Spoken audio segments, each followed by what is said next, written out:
মৃত্যুর পর বেশ রাজকীয় লাগছে আমার। এমনিতেই মৃত্যুটা বেমক্কা হয়েছে। পাড়ার দুর্গাপুজোর ভাসান ছিল, শেষ সিঁড়িটা মিস করেছি। 42 তো যাওয়ার বয়সও না।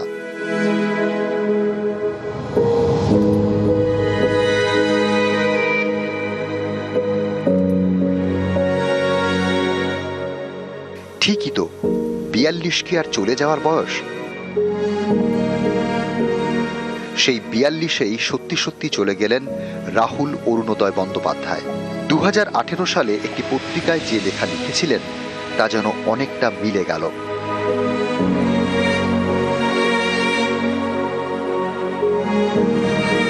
রবিবার তখন বিকেল, ঘটে গেল এক মর্মান্তিক ঘটনা। সমুদ্রে ডুবে মারা গেলেন রাহুল। তালসারি, ওড়িশায়। দীঘা থেকে তালসারির দূরত্ব 3.5 কিলোমিটার। তালসারির সি বিচে চলছিল বাংলা সিরিয়াল ভোলে বাবা পার করেগা শুটিং। রবিবার শুটিংয়ে ছিলেন অভিনেতা রাহুল অরুণোদয় বন্দ্যোপাধ্যায়। বিকেলে তিনি সমুদ্রে তলিয়ে মারা যান। অভিনেতাকে উদ্ধার করা হয়, নিয়ে যাওয়া হয় দীঘা হাসপাতালে। তাকে মৃত বলে ঘোষণা করেন চিকিৎসকরা।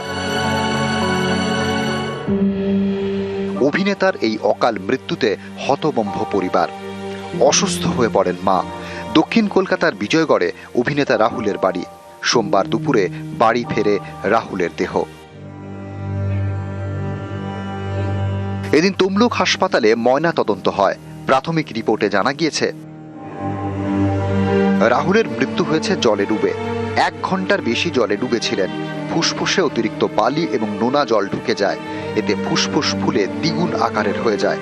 যদি তদন্তের প্রয়োজন হয় এবং অভিযোগ পাওয়া যায় এবং পোস্টমর্টম রিপোর্টের বেসিসে যা যা করণীয় অফিসিয়াল ফর্মালিটিস যে আছে আরও ডিটেলসে আমরা পরে জানাতে পারবো। এই মুহূর্তে এখনো বলার মতো সিচুয়েশন আসেনি। আমরা বাকি ফর্মালিটিস কমপ্লিট করি। রাস্তাকে দেখা গেছে জলে শেষ অবস্থায়, সেই অবধি ফুটেজটা আমরা পেয়েছি।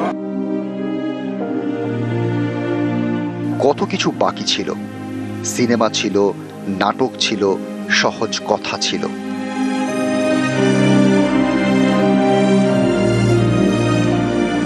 বাকি ছিল অনেক লেখা, সব থমকে গেল।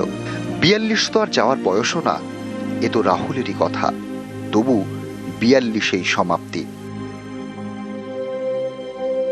নিউজ 18 বাংলা।